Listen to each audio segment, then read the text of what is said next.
I'm Brent. I purchased my first 924S nearly 20 years ago. I later turbocharged it and restored it from the ground up, so I know these cars inside and out. Not only do I daily drive them, but I've taken them cross country. I founded Andreas so that everyone could build the 944 of their dreams. It doesn't matter whether you're looking to restore your car or just make it more reliable, you've come to the right place. So grab your tools and let's get started.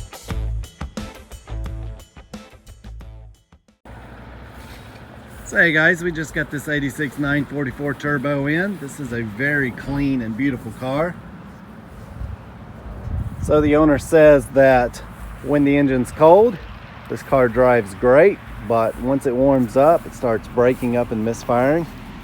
So what I'm going to do here in a moment is just take it out on test drive and see firsthand what it's doing. And then when I come back, we'll try and figure out if it's a fuel delivery issue or could be something simple like the coil. So he's mentioned that he's already replaced the spark plug wires and the spark plugs, so I'm thinking that he also replaced the distributor here, and so I shouldn't have to dive into any of that. And I'm just going to preface this by saying that it very well could be the fuel pressure regulator.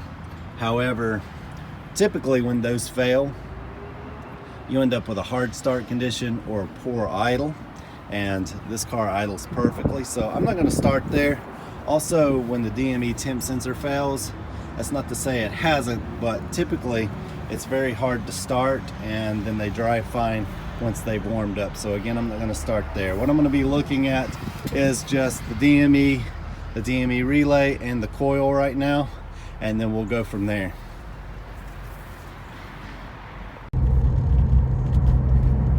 Alright guys, I got her out on the road now. Let her warm up just a little bit, and it's definitely sputtering, especially when I give it a little bit of gas. So I'm thinking that it definitely feels like a spark issue. So I'm just going to continue to let her warm up and see if it gets any worse. I hate trying to diagnose something when I don't have first-hand experience with it, so that's why I'm just going to keep on driving it and see what happens. I'm going to try and see if I can capture it on film here. Yeah, there you go. So I don't want to get on it too hard, because if it's running lean, then we can damage the engine. Change gear.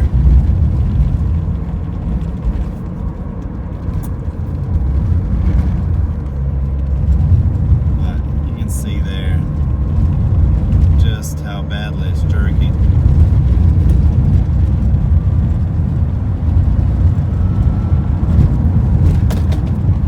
It seems to be mostly at random or when it's under a hard load. So if I get on it and I've already got some speed up, it doesn't seem to do it as much. But if I go to second here, see, it's not doing it now.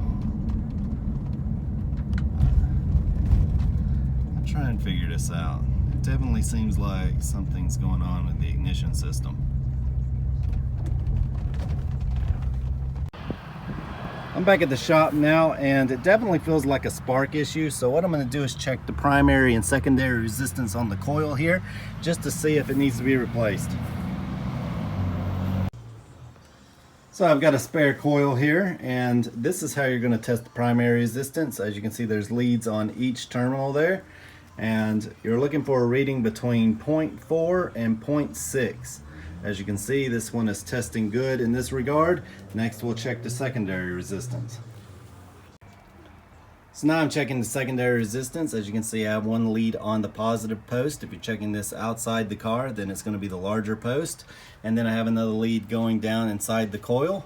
My reading is 5.5 thousand ohms, which means that this coil should be good. That's not to say that it won't cut out, but it tests good, and your reading should be between 5,000 and 7,000 ohms.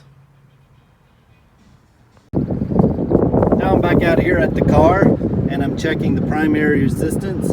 As you can see, This looks good, so next I'll check the secondary resistance.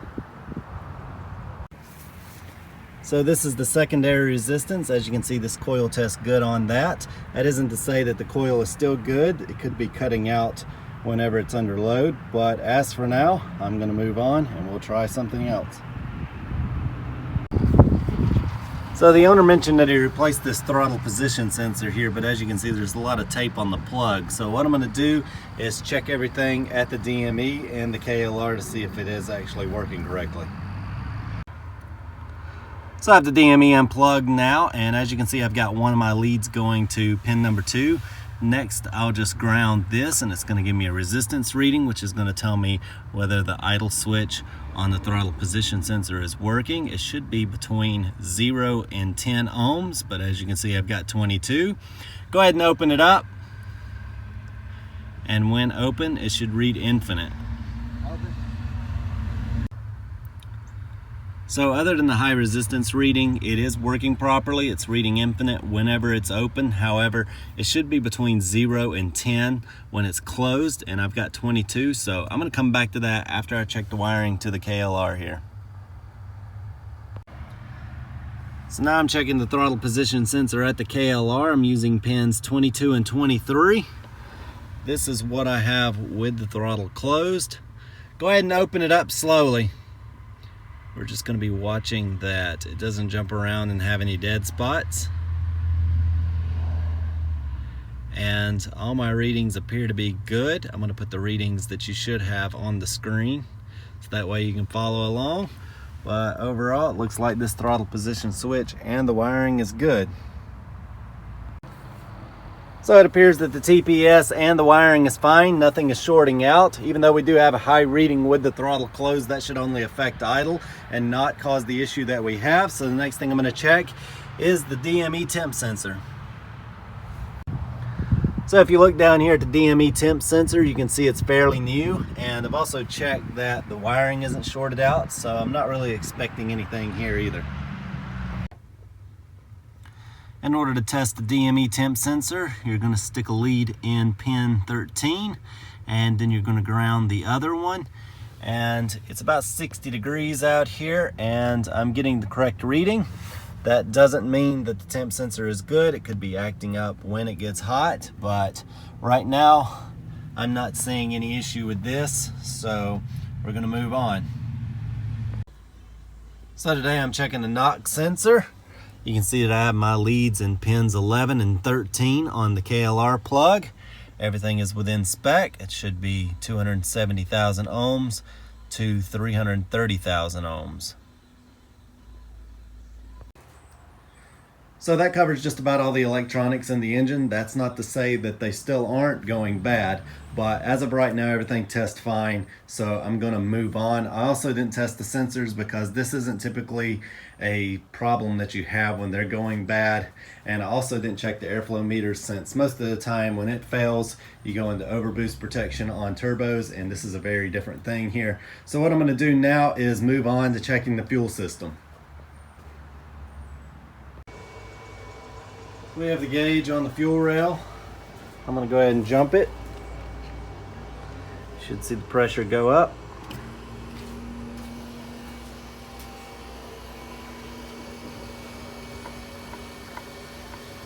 I'm having to wiggle this over here for some reason. There it goes.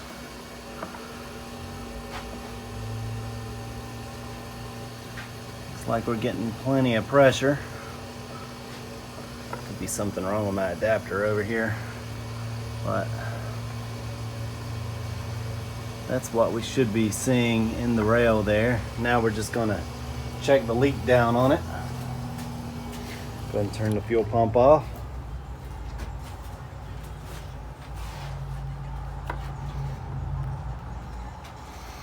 So I'll let this sit for about an hour, and we'll see if any of this bleeds off.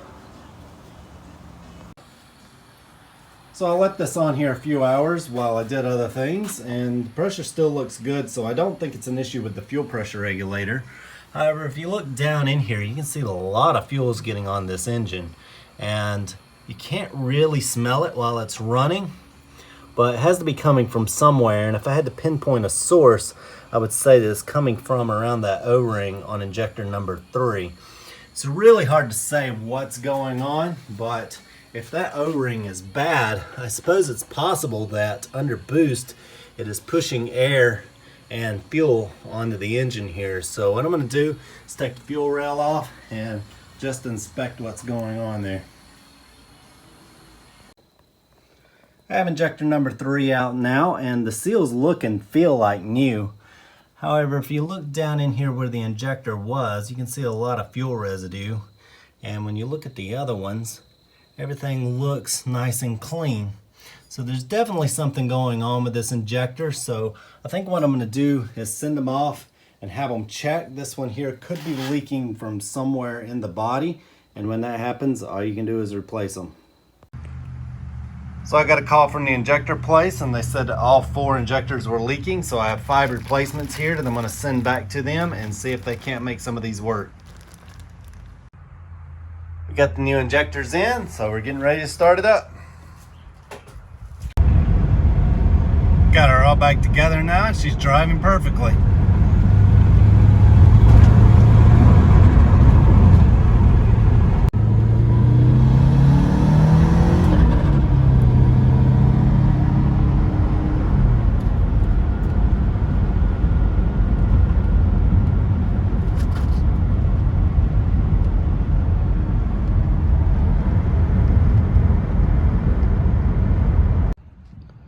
All right, guys, she's back together and running perfectly now. Right off the bat, I would have never guessed that this was an issue with the fuel injectors. It wasn't really until I saw that fuel that was running down the side of the engine that I decided to look into that. But anyway, it also never really hurts, especially on the 944 turbos, to go through and check the wiring and all the sensors, because it gets really hot underneath there and the wiring can get really crispy sometimes. So anyway, guys, I hope you enjoyed it. And if you'd like to stay up to date with some of the projects we're working on around the shop, be sure to join us on Facebook. I'll leave a link in the description below. I also want to thank everyone who supports this channel on Patreon, since these videos would not be possible without you. But anyway, guys, that's going to do it. I hope you enjoyed it, and we'll see you next time.